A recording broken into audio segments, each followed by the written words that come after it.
Welcome back to my YouTube channel tech mechanical and electrical. IOCL junior operator post के लिए special class में provide कर रहा था। क्लास नंबर 3 तक डिस्कशन हुआ है और आज का वीडियो में क्लास नंबर 4 का डिस्कशन मैं करने वाला हूँ।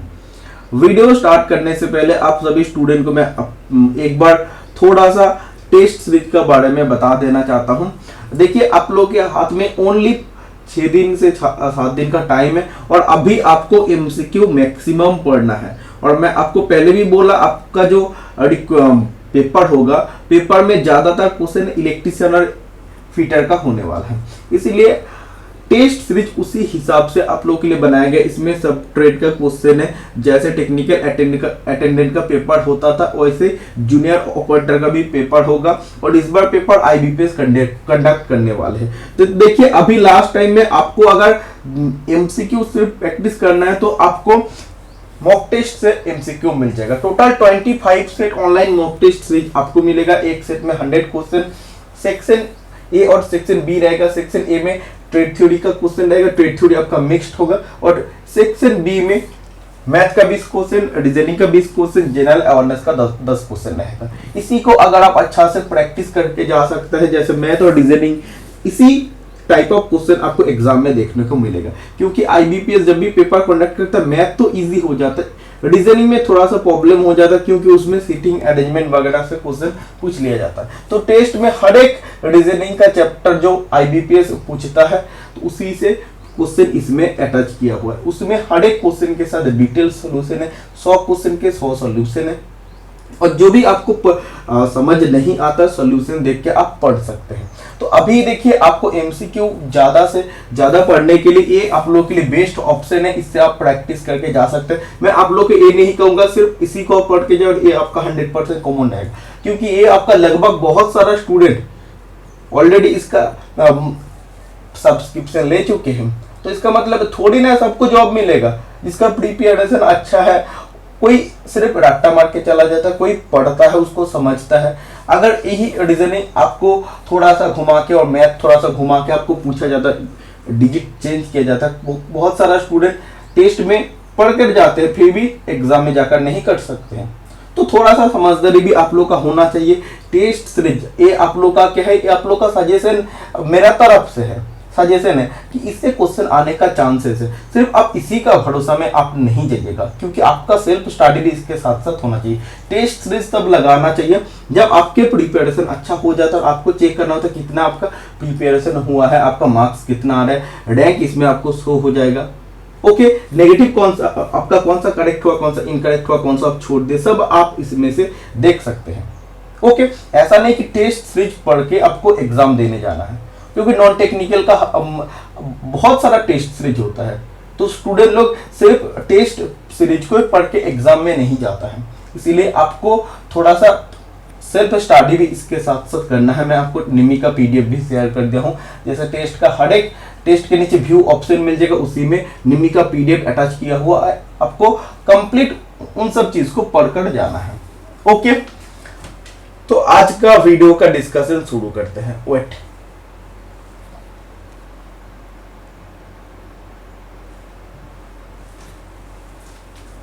पहला question, which type of special purpose diode is made by metal and semiconductor? धातु और अर्धचालक द्वारा किस प्रकार का विशेष उद्देश्य डायोड बनाया जाता है? मतलब वो कौन सा स्पेशल डायोड होता है जिसे हम लोग मेटल और सेमीकंडक्टर द्वारा बनाते हैं। ठीक है, ऑप्शन देखिए, Zener, tunnel, option number C Schottky, option number D varactor. तो इसका राइट आंसर हो जाएगा option number C Schottky. Schottky diode एक स्पेशल टाइप ऑफ डायोड होता है जिसको हम लोग मेटल और सेमीकंडक्टर द्वारा बनाते हैं।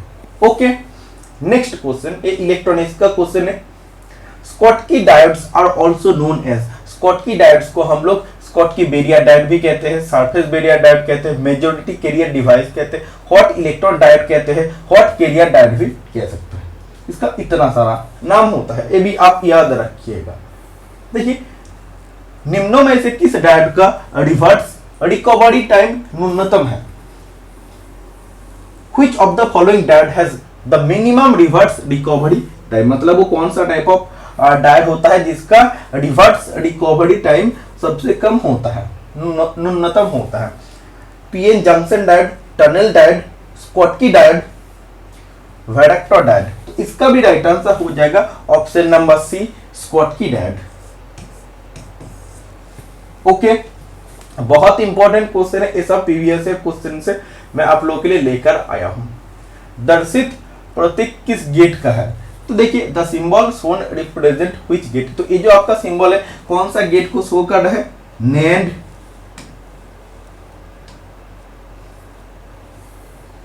एक्स और नॉर और नॉट।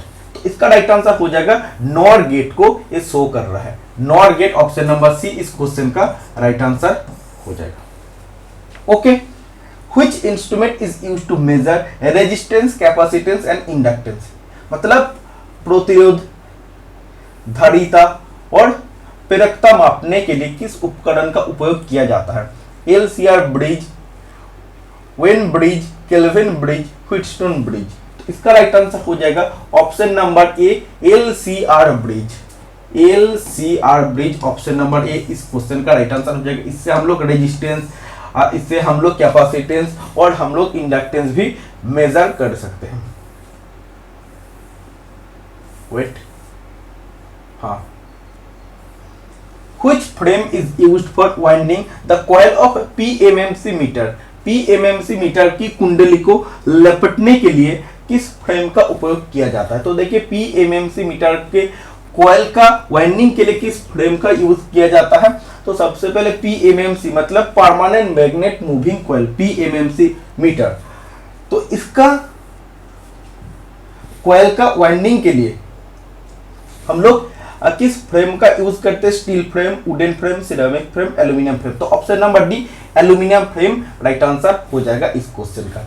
ठीक है, तो option number D, aluminium frame.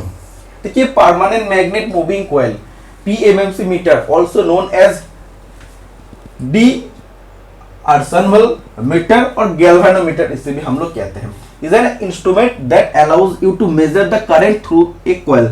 मतलब पीएमएमसी मीटर एक उपकरण है जो आपको कुंडली में प्रवाहित धारा को मापने की अनुमति देता है।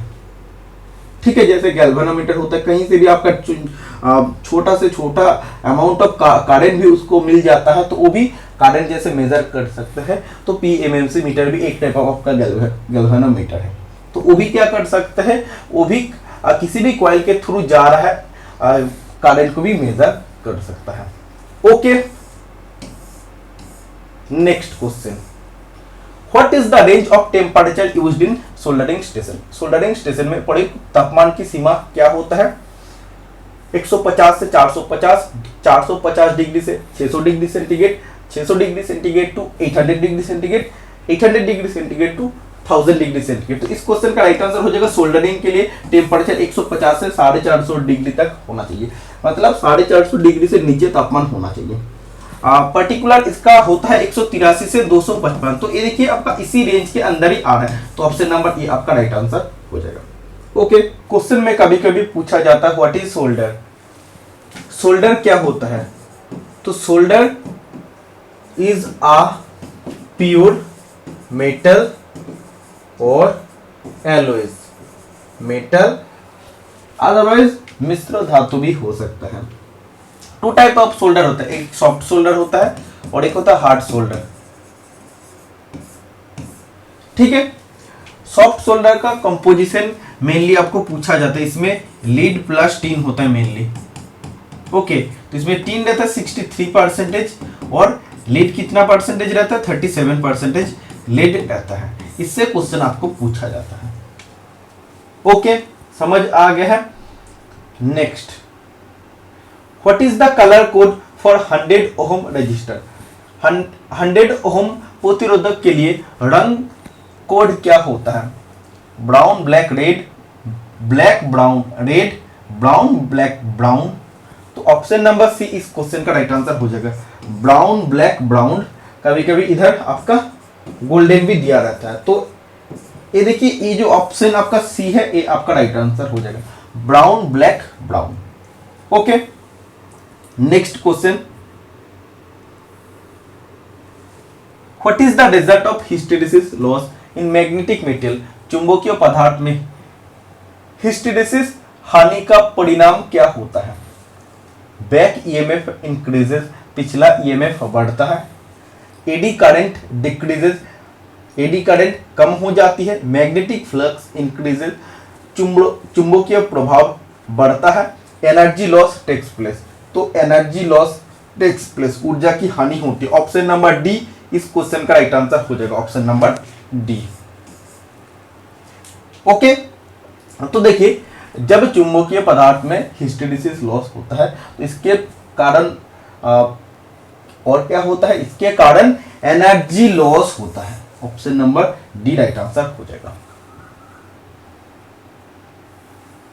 Next question, what is the advantage of SMPS in computer, computer में एसएमपीएस का क्या लाभ होता है, क्या सुविधा होता है? तो सबसे पहले आपको एसएमपीएस जानना है। एसएमपीएस का फुल फॉर्म होता है switch mode power supply, switch mode power supply, इसका फुल फॉर्म आप याद रखिए। ये क्या करता है, हाई एफिशिएंसी प्रदान करता है और इसका साइज छोटा होता है और इसमें हीट जनरेशन मतलब ताप उत्पादन बहुत कम होता है। ठीक है, तो इसमें switch mode power supply SMPS का फुल फॉर्म होता है।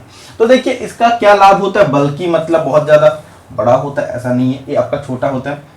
हाई एफिशिएंसी, तो इसका एफिशिएंसी ज्यादा होता है। हाई फ्रीक्वेंसी नॉइज लो, तो हाई फ्रीक्वेंसी नॉइज लो ये भी इसका होता नहीं है सुविधा। Servicing of SMPS is easy, तो ये भी आपका नहीं है। तो ऑप्शन नंबर बी इस क्वेश्चन का राइट आंसर हो जाएगा। SMPS switch mode power supply का हाई एफिशिएंसी होता है, लेस हीट जनरेशन होता है। Next question, why NPN type transistor are preferred over the PNP type transistor. बहुत इंपॉर्टेंट क्वेश्चन है और ये question very very very important, आप लिख लीजिए। पीएनपी प्रकार के ट्रांजिस्टर की तुलना में एनपीएन प्रकार के ट्रांजिस्टर को क्यों प्राथमिकता दी जाती है? देखिए मैं मैकेनिकल ब्रांच स्टूडेंट के लिए पढ़ाता हूँ, जो भी क्वेश्चन मैं अभी डिस्कस कर रहा हूँ नीचे जाके मैकेनिकल ट्रेड का क्वेश्चन है, अभी जो भी क्वेश्चन मैं डिस्कस कर रहा हूँ मैं इलेक्ट्रॉनिक्स का डिस्कशन कर रहा हूँ, इसके बाद इलेक्ट्रिशियन फिर फिटर मशीनिस्ट का क्वेश्चन आएगा। तो देखिए उतना डीपली हमें नॉलेज नहीं है, लेकिन जो इंपॉर्टेंट क्वेश्चन है वो आप लोगों के साथ मैं शेयर कर सकता हूँ। आप लोग एटलीस्ट इसको मेमोराइज करके आईओसीएल एग्जाम के लिए जाइएगा।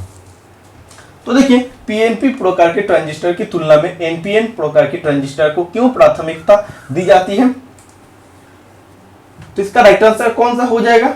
इसका राइट आंसर हो जाएगा NPN has higher switching speed, NPN का हायर स्विचिंग स्पीड होता है। ठीक है, एनपीएन की स्विचिंग गति अधिक होती है, तो option number C right answer हो जाएगा। ओके, क्यों एनपीएन टाइप ट्रांजिस्टर का हम लोग प्रेफर करते हैं पीएनपी टाइप ट्रांजिस्टर से? तो वो आपको समझ आ गया कि एनपीएन टाइप ट्रांजिस्टर का स्विचिंग स्पीड बहुत ज्यादा होता है। Which material prevents oxidation of metal while soldering? Soldering के दौरान कौन सा पदार्थ धातु के ऑक्सीडेशन को रोकता है?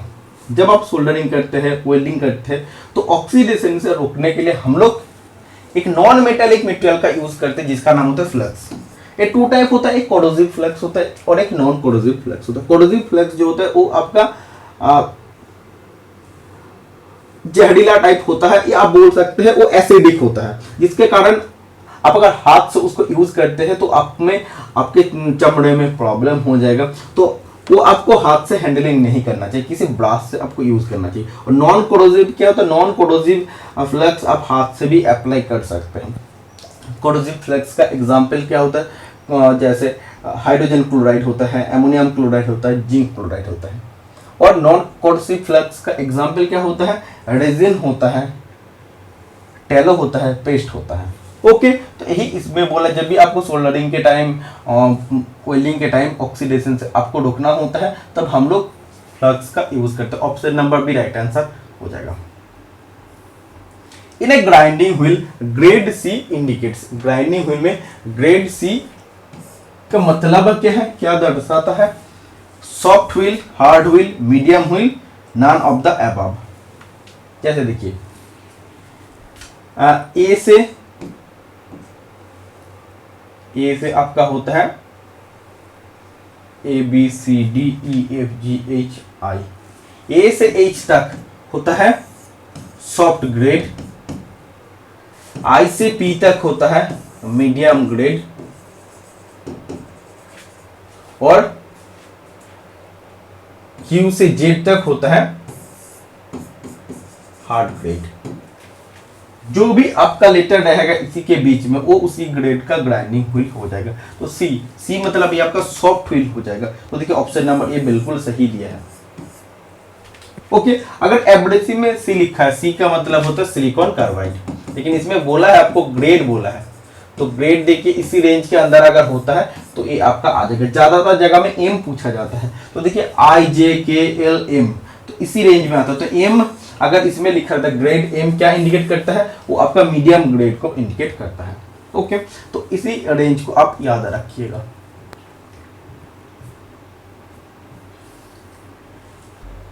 Next question, which one of the following is the purpose of using hand groover in sheet metal work.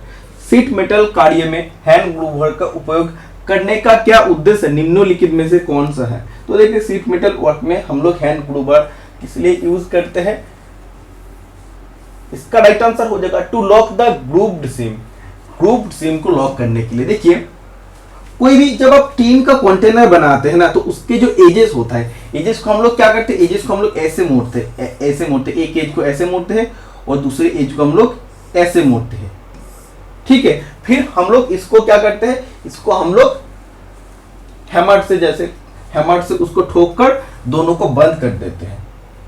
तो देखिए इसी को हम लोग ग्रूव्ड सीम कहते हैं। तो इस ग्रूव्ड सीम को जब लॉक करना पड़ेगा तब उसके लिए हम लोग हैंड ग्रूवर का यूज करते हैं। कभी हैंड ग्रूवर दिया जाता है, कभी ग्रूवर दिया जाता है। ग्रूवर दिया जाता है तब आपको ऑप्शन में मिलता है टू लॉक द सीम, तो सीम को लॉक करने के लिए। तो इस क्वेश्चन का राइट आंसर हो जाएगा option number A, grooved seam. Okay, to lock the grooved seam, grooved seam को लॉक करने के लिए।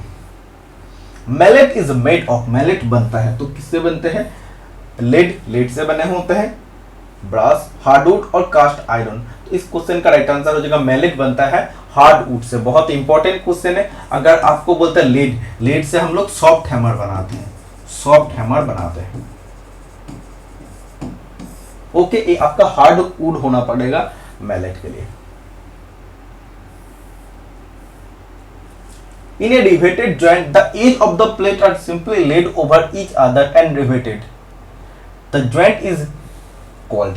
देखिए वो कौन सा टाइप ऑफ रिवेटेड जॉइंट होता है जिसमें एक प्लेट को हम लोग दूसरे प्लेट के ऊपर रख के, एक प्लेट को दूसरे प्लेट के ऊपर रख के हम लोग रिवेटिंग करते हैं। कौन सा टाइप ऑफ जॉइंट होता है, तो ये आपका होता है लैप जॉइंट। लैप जॉइंट में हम लोग एक प्लेट को दूसरे प्लेट के ऊपर रखते हैं। और जब बट जॉइंट होता है उसमें हम लोग एक प्लेट का एंड के साथ, एक प्लेट के एंड के साथ दूसरे प्लेट का एंड को हम लोग जोड़ते हैं। ओके, तो ये आपका वेल्डिंग के लिए आपका होता है, जैसे बट जॉइंट होता है, लैप जॉइंट होता है। और इसमें आपको रिवेटिंग से क्वेश्चन पूछा है, तो रिवेटिंग में हम लोग क्या करते हैं, एक प्लेट के ऊपर देखो और एक प्लेट को हम लोग रखकर रिवेट से इसे हम लोग लॉक कर दिए हैं। ओके, तो इस क्वेश्चन का राइट लैप जॉइंट हो जाएगा। What happens if the clearance angle of a chisel is too high. यदि छेदी की क्लियरेंस कोण बहुत अधिक होता है तो क्या होगा। देखिए जो चीजल होता है वो ऐसा होता है, ठीक है। वो जब किसी भी सरफेस में काम करता है तो ऐसा रहता है, तो उसका क्लियरेंस एंगल कौन सा हो जाएगा, उसका क्लियरेंस एंगल हो जाता है वेट। देखो ये जो उसको उसके लोअर सरफेस है ना, लोअर सरफेस और ये जो वर्क सरफेस है, इसके बीच में जो एंगल होता है इसी को हम लोग क्लियरेंस एंगल कहते हैं, क्लियरेंस एंगल। ओके, इसके जो पॉइंट है उस बराबर अगर हम लोग 90 डिग्री में एक लाइन ड्रॉ करते हैं और चीजेल के जो अपर साइड है इससे अगर हम लोग एक लाइन ड्रॉ करते हैं, ऐसे लाइन अगर हम लोग ड्रॉ करते हैं, तो ये जो आपका एंगल होता है इसे हम लोग रेक एंगल कहते हैं। और ये देखो इससे और इसके बीच के एंगल को हम लोग क्या कहते हैं, पॉइंट एंगल कहते हैं। ओके, तो देखो जब चीजें को हम लोग और थोड़ा इस तरफ लाएंगे तो क्लियरेंस एंगल क्या होगा, और बढ़ेगा, और थोड़ा करेंगे तो क्लियरेंस एंगल आपका और बढ़ेगा। इसमें बोला है जब चीजें की क्लियरेंस एंगल बहुत ज्यादा हाई होता है तो इसमें क्या हो सकता है, तो चीजेल का क्लियरेंस एंगल बहुत ज्यादा, जब भी आपका ऐसे जब चीजें रहेगा तो क्लियरेंस एंगल आपका हाई होगा, तो रे का एंगल आपको ऑटोमेटिकली डिक्रीज हो जाएगा। इसमें देखिए व्यस्तानुपातिक संपर्क होता है, अगर क्लियरेंस एंगल कम है तो रे का एंगल ज्यादा है, अगर क्लियरेंस एंगल ज्यादा है तो रे का एंगल आपका कम होगा। ठीक है, तो आपको बोला है क्लियरेंस एंगल इसमें बहुत ज्यादा है चीजेल में, तो इसमें क्या होता है, इसमें डिगिंग ऑन द सरफेस की एकदम खुदाई हो जाता है, मतलब बहुत गहरा तक वो क्या होता है, आप चीजेल आपका घुस जाता है। जब आपको चीजेल से काटना होता है, कुछ एंगल से आपको काटना होता है, जिसे हम लोग एंगल ऑफ इंक्लिनेशन कहते हैं, उतने एंगल में आपको रखकर चीजेल को चलाना होता है। अगर क्लियरेंस एंगल बहुत ज्यादा हाई हो जाएगा तो एंगल ऑफ इंक्लिनेशन भी आपका ज्यादा हो जाएगा, और उससे जब भी आप लोग चिपिंग करेंगे तो क्या होगा, चीजेल के जो एज है एकदम वर्क सरफेस में ज्यादा से ज्यादा जगह ज्यादा आपका धस जाता है, धसा देता है। ओके, इसीलिए डिगिंग ऑन द सरफेस आपका राइट आंसर हो जाएगा, option number B. What happens if the vice handle is over tightened? यदि वाइस हैंडल को अधिक कस दिया जाता है तो क्या होता है, वाइस हैंडल को अगर अधिक कस दिया जाता है तो उसका स्पिंडल डैमेज हो जाता है, क्योंकि स्पिंडल किससे बने होते हैं, स्पिंडल बने होते हैं माइल्ड स्टील से, मतलब लो कार्बन स्टील से बने होते हैं। कार्बन परसेंटेज कितना होता है, 0.15 से 0.3% इसमें कार्बन होता है। ओके, जिसके कारण ज्यादा कसने पर स्पिंडल आपका डैमेज हो जाता है। क्वेश्चन में पूछा जाता है बॉक्स नट, वाइस का बॉक्स नट किससे बने होते हैं, फॉस्फोरस ब्रोंज से बने होते हैं। उसमें कौन सा थ्रेड होता है, स्क्वायर थ्रेड होता है। In case of arc welding one should protect one's eye by using, जब आप आर्क वेल्डिंग करते हैं तो जो ऑपरेटर आर्क वेल्डिंग कर रहा है, वेल्डर को किस अपने आँख को बचाने के लिए क्या पहनना चाहिए, मास्क पहनना चाहिए, सनग्लास पहनना चाहिए, क्लियर ग्लास पहनना चाहिए, या डार्क ग्लास स्क्रीन यूज करना चाहिए। तो डार्क ग्लास स्क्रीन उसको यूज करना होता है। अगर ऐसे इसमें इन केस ऑफ ग्राइंडिंग कह देता है, तो ग्राइंडिंग के टाइम ग्राइंडर को आँख को बचाने के लिए, अपने आँख को बचाने के लिए क्या यूज करना होता है, तब आपका राइट आंसर हो जाएगा ओनली सेफ्टी गॉगल्स। ठीक है, तब आपका सेफ्टी गॉगल्स राइट आंसर हो जाएगा। लेकिन ये आपका वेल्डिंग से आप देखिएगा, आर्क वेल्डिंग से अलग से एक रे जनरेट होता है जो आप लोग का आंखों के लिए बहुत ज्यादा हानिकारक होता है, तो वो जाना नहीं चाहिए, इसीलिए आपको डार्क ग्लास स्क्रीन यूज करना होता है। Option number B right answer हो जाएगा। In the thread designation, thread designation में कहां चला गया,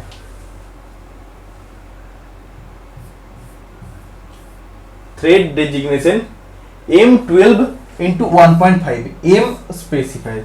देखिए थ्रेड डेजिग्नेशन जब भी आपका ऐसा होता है, एम मतलब मेट्रिक, 12 मतलब मेजर डाया, और 1.25 ऐसे मल्टीपल लिखने के बाद जब जो भी लिखा रहेगा वो पिच होता है। ठीक है, तो इसमें एम मतलब क्या होता है, मेट्रिक सिस्टम। तो इसमें देखिए ISO metric thread, option number D इस क्वेश्चन का राइट आंसर हो जाएगा, option number D. Okay, next, one of the function of electrode coating is, electrode coating का एक कार्य क्या होता है, तो इलेक्ट्रोड को कोटिंग करने के लिए इसके पीछे क्या कारण होता है, to stabilise the arc, arc को स्थिर रखने के लिए या स्थिर करने के लिए इलेक्ट्रोड को कोटिंग किया जाता है। 3 टाइप ऑफ कोटिंग होता है। ओके, उसमें लाइट कोटिंग, मीडियम कोटिंग और हेवी कोटिंग होता है। तो इसमें आपको सिर्फ इतना ही याद रखना है, इलेक्ट्रोड हम लोग कब यूज करते हैं, आर्क वेल्डिंग में, और गैस वेल्डिंग में हम लोग फिलर रॉड यूज करते हैं। ओके, तो इस क्वेश्चन का राइट आंसर हो जाएगा, आर्क को स्टेबिलाईज करने के लिए इलेक्ट्रोड का कोटिंग किया जाता है। देखिए आप लोग के लिए जो नेक्स्ट क्लास आएगा, एक साइंस का क्लास तो आएगा ही, साइंस का कुछ इंपॉर्टेंट क्वेश्चन मैं डिस्कस करूंगा, और एक क्लास में एक स्टूडेंट ने बोला हीट ट्रीटमेंट का स्पेशल क्वेश्चन कराने के लिए हीट ट्रीटमेंट बोला है, फिर सिंपल मशीन एंड लीवर और एक दो चैप्टर का बोला है, वो भी मैं डिस्कस करूंगा। In a 3-phase star connected system point N is known as 3-phase वाले स्टार क्रम में जुड़े हुए तंत्र में बिंदु एन को किस रूप में जाना जाता है? तो देखिए 3-phase स्टार कनेक्टेड सिस्टम में पॉइंट एन को हम लोग न्यूट्रल पॉइंट के नाम में जानते हैं और इसी को हम लोग स्टार पॉइंट कहते हैं। न्यूट्रल पॉइंट भी कहते हैं, एन मतलब न्यूट्रल पॉइंट, और आप स्टार पॉइंट भी कह सकता है। Option number D right answer हो जाएगा। Next question, which of the following does not represent the connection scheme of a distribution system? निम्न में से क्या वितरण प्रणाली की कनेक्शन योजनाओं को निरूपित नहीं करता है? Radial system, ring main system, star topology और इंटरकनेक्टेड सिस्टम। तो ऑप्शन नंबर सी इस क्वेश्चन का राइट आंसर हो जाएगा, star topology. Option number C. Okay, तो क्वेश्चन में आपको बोला है कि निम्न में से कौन सा ऑप्शन डिस्ट्रीब्यूशन सिस्टम के लिए एक कनेक्शन स्कीम नहीं होता है, तो स्टार टोपोलॉजी आपका राइट आंसर हो जाएगा। Next question, which of the following method is the simplest and cheapest for laying underground cable? भूमिगत केबल डालने के लिए निम्नों में से कौन सी विधि सबसे सरल और सबसे सस्ती है? Direct laying, fibre laying, draw in laying और सॉलिड लेइंग। तो इस क्वेश्चन का राइट आंसर हो जाएगा, अंडरग्राउंड केबल को डालने के लिए सबसे सिंपलेस्ट, आसान और सस्ती मेथड होता है डायरेक्ट लेइंग। ऑप्शन नंबर ए इस क्वेश्चन का राइट आंसर हो जाएगा। Next question, what is the voltage available between any pair of terminal of A 3-phase star connected system? 3-phase star connected system के किसी भी एक जोड़ टर्मिनल के बीच कौन सा वोल्टेज अवेलेबल होता है? Residual voltage, potential voltage, phase voltage और लाइन वोल्टेज। तो इस क्वेश्चन का राइट आंसर हो जाएगा option number D, line voltage. Okay, next question, belted cables are generally used up to. Belted cable साधारणतः कितने वोल्टेज के लिए हम लोग यूज कर सकते हैं? देखिए, मैं आपको बोला था 3-phase सिस्टम में 3 टाइप ऑफ आपका केबल होता है। बेल्टेड केबल होता है, स्क्रीन केबल होता है और प्रेशर केबल होता है। बेल्टेड केबल का कैपेसिटी कितना होता है? Up to 11 kilovolt.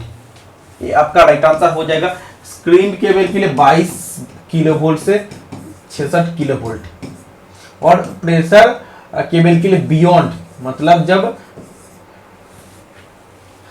Voltage 66 kilovolt से भी ज्यादा होता है तब हम लोग उसी जगह में प्रेशर केबल का यूज करते हैं। ठीक है, तो इस क्वेश्चन का राइट आंसर 11 किलोवोल्ट हो जाएगा।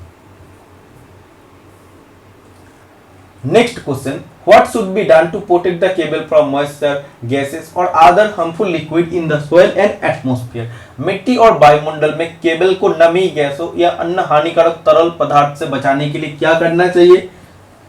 ए layer of strong acid is applied to the insulation, मतलब इसका इंसुलेशन पर मजबूत अम्लों की एक परत चढ़ाई जाना चाहिए। तो ऑप्शन नंबर ए इस क्वेश्चन का राइट आंसर हो जाएगा, option number A. Okay, next question, pin type insulator are used for transmission of voltage up to dash and distribution of electrical power. Pin type insulator का उपयोग dash तक के voltage के संरक्षण या संचरण और विद्युत शक्ति के वितरण के लिए किया जाता है। तो पिन टाइप जो इंसुलेटर है ट्रांसमिशन, इलेक्ट्रिक पावर ट्रांसमिशन और डिस्ट्रीब्यूशन के लिए यूज किया जाता है। तो वोल्टेज कितना तक हो सकता है?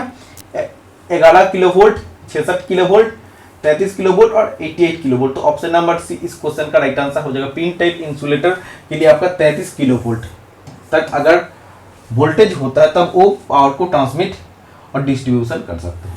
Okay, next question, with simple fuse dash is the simplest form of switch gear and is used to control and protect lighting and other equipment in homes and offices. साधारण फ्यूज वाला dash switch gear का सरलतम रूप है और इसका उपयोग घरों, कार्यालय में, रोशनी वाले और अन्य उपकरण को नियंत्रित और संरक्षित करने के लिए किया जाता है। तो कौन सा type of simplest form of switch gear का यूज हम लोग करते हैं? Oil switch, HRC switch, tumbler switch और एयर ब्रेक स्विच। तो इसका राइट आंसर हो जाएगा tumbler switch, tumbler switch, option number C. Okay, next question, which is an absolute instrument? निम्नलिखित में से एब्सोल्यूट इंस्ट्रूमेंट कौन सा होता है? Volt meter, tangent galvanometer, ammeter और एनर्जी मीटर। तो tangent galvanometer is the right answer हो जाएगा, option number B. Okay, next, dash means the degree of closeness of the lumen color from the lamp to the standard lumen color। dash का अर्थ है lamp से मानक lumen रंग तक lumen के रंग की निकटता की डिग्री है। तो इसका राइट आंसर हो जाएगा, बहुत ही इंपॉर्टेंट क्वेश्चन है और ये काफी बार इसरो में भी इस क्वेश्चन को पूछा है, कलर रेंडरिंग इंडेक्स। तो ऑप्शन नंबर सी इस क्वेश्चन का राइट आंसर हो जाएगा। तो इसी का साथ साथ आज का वीडियो का डिस्कशन कंप्लीट हो जाता है। नेक्स्ट क्लास आप लोग के लिए कुछ अलग आएगा, साइंस का क्लास आएगा, नहीं तो नॉन टेक्निकल का क्लास मैं आप लोग के लिए प्रोवाइड करूंगा, क्योंकि हम लोग बोर हो जा रहा है। एक ही टाइप ऑफ क्वेश्चन हम लोग डिस्कस कर रहे हैं। इलेक्ट्रीशियन का बहुत सारा स्टूडेंट ऑलरेडी टेस्ट सीरीज से और निम्मी का क्वेश्चन बैंक से इलेक्ट्रीशियन पढ़ रहा है, इलेक्ट्रॉनिक्स पढ़ रहा है। तो नेक्स्ट क्लास आप लोग के लिए कुछ अलग होगा, मैं आप लोगों को बोल रहा हूँ। तो आज के इसी के साथ साथ वीडियो का डिस्कशन कंप्लीट होता है और जो भी स्टूडेंट इसके बाद आपको अगर MCQ और पढ़ना है तो टेस्ट सीरीज आप ज्वाइन कर लीजिए। टेस्ट सीरीज आपको कैसे ज्वाइन करना है? Tech mechanical and electrical app download करके आपको ज्वाइन करना है। तो लिंक, ऐप का लिंक मैं वीडियो का डिस्क्रिप्शन बॉक्स में आप लोग के लिए प्रोवाइड कर रहा हूँ। वीडियो पसंद है तो एटलीस्ट वीडियो को लाइक कीजिएगा, चैनल को सब्सक्राइब कर लीजिएगा। आज के लिए इतना ही, मिलता है नेक्स्ट वीडियो में। Tata, bye bye.